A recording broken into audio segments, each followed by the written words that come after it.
This is SSPTV News, brought to you by Samsung Productions and the Hazelton Standard Speaker.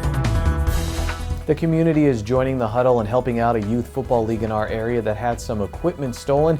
That story and more next. Welcome everyone, and thank you so much for your time today. I'm Ken Cara, and let's get right to today's news feature.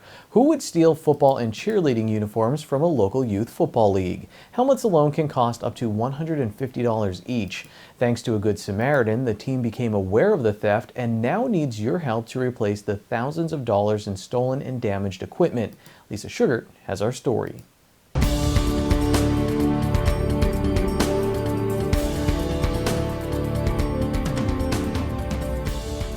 Today we have a story of some Good Samaritans, a story of some great people in our area who came across an unusual find, and it led to helping out a local youth football organization. I'm talking about the Hazel Township Youth Football League Raiders, and Dave Zapataki is the president of that league. He joins me along with his son Jake, who is a graduate of the program, and also Marie Dragalis, whose husband is involved in this story. So let's start at the beginning. First of all, Dave, tell us about the Hazel Township Youth Football League Raiders, what they're all about for the kids in our area. We're relatively a young program. We started up approximately 4 years ago. We ended up with a great group of volunteers who went out more or less door to door to start this league up, and we raised an enormous amount of money to start. I mean, I'm talking almost $30,000 just to get the equipment and everything we needed to move forward. I got a phone call, or actually not a phone call, Facebook message on my Facebook page, on our Hazel Township Youth Football Facebook page, from a lady who said, I need to talk to somebody in charge, more or less. So I sent her my name, number. She called me, and I was a little confused by the whole conversation at first. She's like, are you with the Raiders? I said, yes. She goes, are your uniforms, your cheerleading uniforms, black, and do you guys have black helmets? I said, yeah. Why? She said, well, my husband walks the woods back where I live, and we found a bunch of your stuff.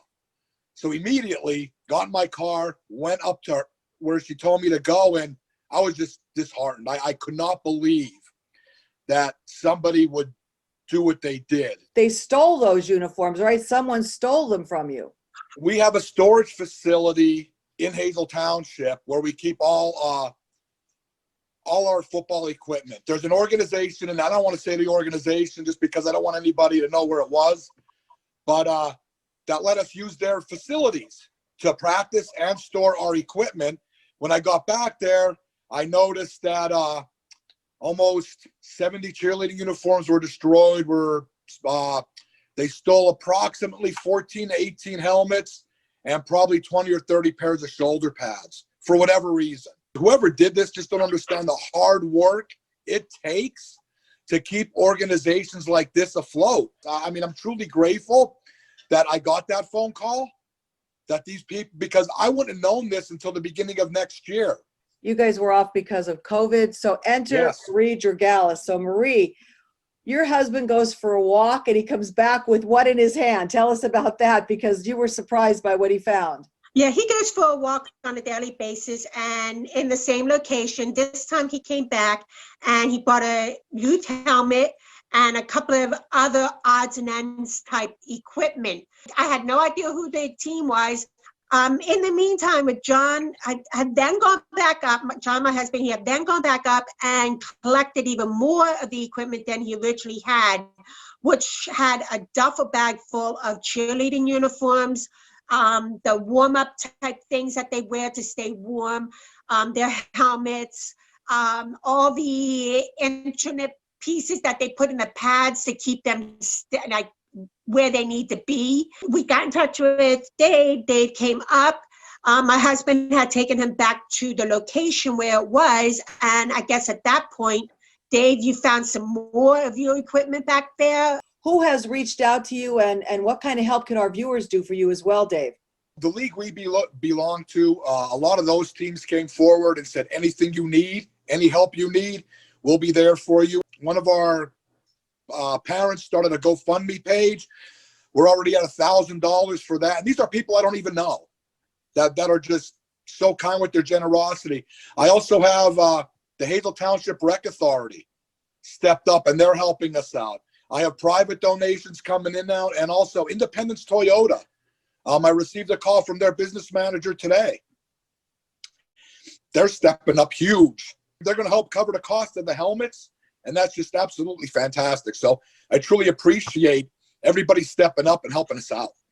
You have your son there with you too, Jake, who Yes, went through this Jake. program. What would it mean for you if other kids didn't get to have the joy you had by playing through this league? It just makes me feel disheartened because these kids that came out to play football now can't get that experience until we have enough money to replace everything that was missing. So how can people help? What's the best way for them to help so that they can make sure that you guys have a great season next year? They can go to the GoFundMe page. They can contact me directly, and I give them my address if they'd like to send something. My phone number is 570-599-5312. I answer my phone, so anybody who can give anything, I would truly appreciate it. Today's news feature is brought to you by Workforce Resources Inc. of Hazelton, in business since 2013, located in West Hazelton. If you're looking for a job, call them at 570-454-8810 and find out how you can apply for specific jobs, including skilled positions and warehousing. Full-time and part-time opportunities are available. Time now for weather on SSPTV News. Some end-of-the-week rain in our forecast from the National Weather Service. Tonight, mostly clear with a low of 47 degrees. Thursday is sunny with a high of 68. It will be windy. Wind gusts as high as 23 miles per hour. Thursday night, a 30% chance of showers, mostly cloudy with a low of 48. Friday, showers expected with highs in the low 50s. Chance of precipitation is 80%. Same chance of showers at night, mainly before 2 a.m., low of 37 degrees. Saturday, a 30% chance of showers before 8 a.m., partly sunny with a high of 50. Saturday night, mostly clear with a low of 36. Sunday is mostly sunny with a high of 57, and Sunday night partly cloudy with a low of 41 degrees. Still to come are in-depth features, including an interview with Joe Madden and some cool events coming up at the Hickory Run State Park. In the SSPTV Spotlight, it's the Dr. Mead Show, and the topic is supplements that help with inflammation. Good evening, everyone. Here's today's Talk of the Town. On behalf of the Hazelton Area Public Library Board of Trustees, you are invited to attend a virtual information meeting concerning the former St. Paul's Methodist Church and Rectory on Green Street in downtown Hazelton. The meeting will take place over Zoom on Thursday, October 22nd at 3 p.m. Please contact Michelle at the number email on your screen to request a meeting link. The City of Hazelton will be observing Halloween Trick-or-Treat Night on Saturday, October 31st from 5 until 8 p.m. Extra police and fire patrols will be on during that night. And that's today's Talk of the Town. SSPTV News would like to send sincere condolences to the family and friends of these recently departed. Frank T. Buckman, age 80, of Nuremberg. A funeral service will be held on Friday at 11 a.m. at the Harmon Funeral Home and Drums. Friends may call Friday from 10 to 11 a.m. at the funeral home. And Catherine Marie Orta of Hazelton, who passed away on September 14th. A service will be held at a later date. Today's social and obituary report is brought to you by Harmon Funeral Homes and Crematory. Call 570-788-0977 or go to harmonfuneral.com.